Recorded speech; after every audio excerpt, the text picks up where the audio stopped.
Hey guys, what's going on? Injustice Gaming coming to you again with part 2 of Let's Play Line of Sight.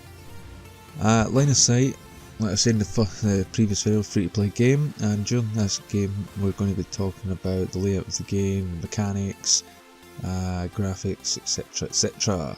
So let's get right into it. Let's start off with the overlay. The overlay, we've got the minimap up the top left, you've got your tickets, kills, time, and person, top player on each team at the top there.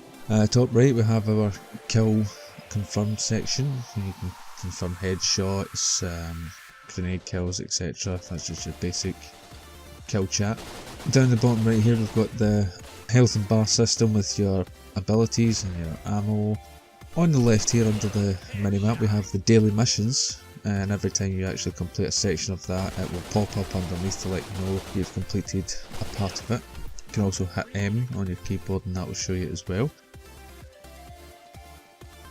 So let's just jump into the mechanics then. The mechanics of the game, the guns are really nice, the recoil is quite nice as well. You can do a lot of customization to your games and your character. The grenades are really nice, they've got a good blast radius on them. What else do we have?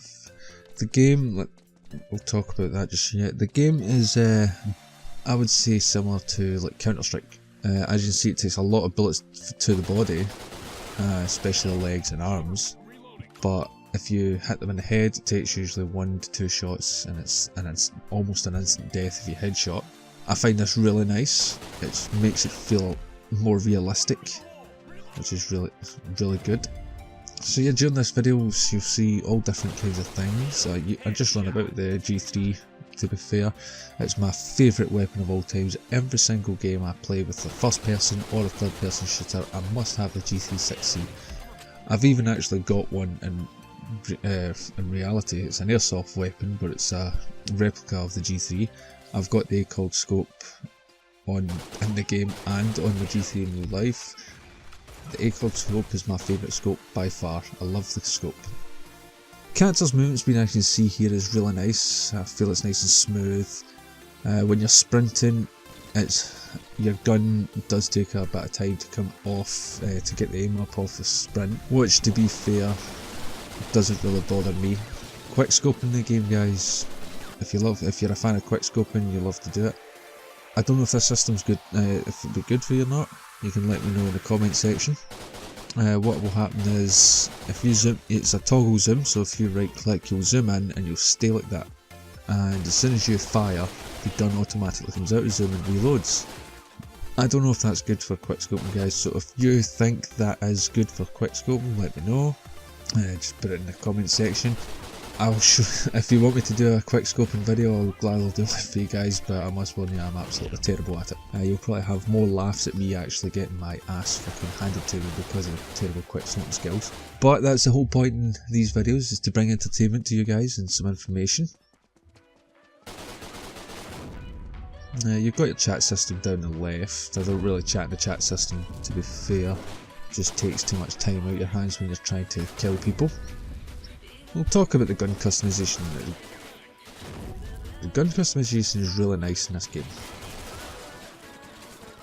As you see, we've got the ACOG on the top, we've got a laser sight on top. In my personal opinion, I would prefer laser sight on the side. I think it looks a bit kind of out of place on top of the gun. That's my own personal opinion though, I'm not sure if you guys feel the same.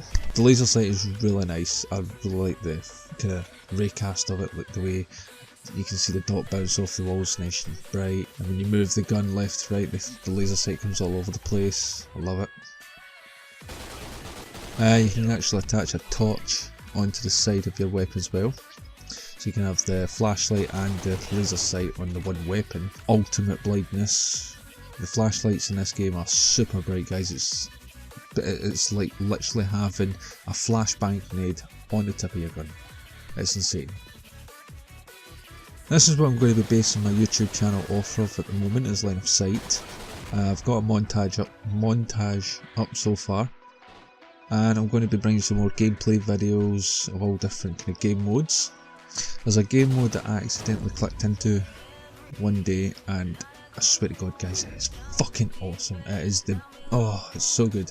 It's like a horde mode from like Gears of War. So basically you spawn in with, I think it's 5 teammates. You spawn into like wherever you spawn. Usually the map I was playing, you were in the middle. There's a couple open gaps all over the place. Wave 1 in like Nazi Zombies and Gears of War Horde was piss easy. This game, guys, Wave 1 is insane. I mean, we made it to Wave 3 and it was just insane. The amount of like, I can only describe them as mutants that came out. If you really like a good proper thrill of a game, guys, you need to come on this and try out the Horde mode. It is fantastic. So we'll probably say about the cons of the game so far. The biggest con for me is the spawning points. As you can see from this video, you're constantly spawning in the one place. It doesn't change. That is the biggest con for me, guys, because it is so easy to spawn kill in this game. If you take up position in the right position, you could literally spawn kill all game. That is the biggest biggest con, sorry, of this. It's horrible. But as you can see from this video, I'm trying to actually kind of get close to the spawn as much as I can, so that way I can do it to them. So that way it prevents them from doing it to me. Knifing, there's no assassination animation in this game. If you stab someone in the back, it's an instant kill. But I didn't really expect that for a free-to-play game. Considering this as a free-to-play game, it is really nice. The graphic is really nice graphic-wise. Great gameplay. Great good games. I mean, I'm finding games instantly, guys. I'm not waiting in queues or nothing. I find games literally instantly. There's a good amount of servers spread all over the world, so you've always got a choice if one server's quiet. The maps so far in the games, I'm actually quite enjoying a lot of the maps. I've not actually found a map yet that I don't like. I think they're all really nice. I really like this map because there's only 3 ways you can really go. The middle, as you can see, is clearly sniper range. And if you go up the sides, you've got more cover to try and sneak up in there to hit them with a nice grenade or shoot the hell out of the guys. But yeah, there's various different game modes in this game, guys. I'm just sticking to team deathmatch at the moment. I'm going to be putting up a couple other videos on different game modes to give you a kind of preview of them. Next one I'll show you the Horde mode. That's the next video I'll do. Yeah, I'll do a Horde video next. I'll show you what it's like in Wave 1. As we're coming up to the end of the video here, guys, I do hope you've enjoyed this little kind of walkthrough if you like. If you want any specific kind of videos made up online, and say if you want to see more into something, like if there are different game modes, certain weapons, etc, etc, then please leave a comment below, guys, and I will gladly work on that video. I want to bring you some great videos. I want to show you basically everything I can about the game. So yeah, thanks for watching, guys, and I will catch you in the next video.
Yeah!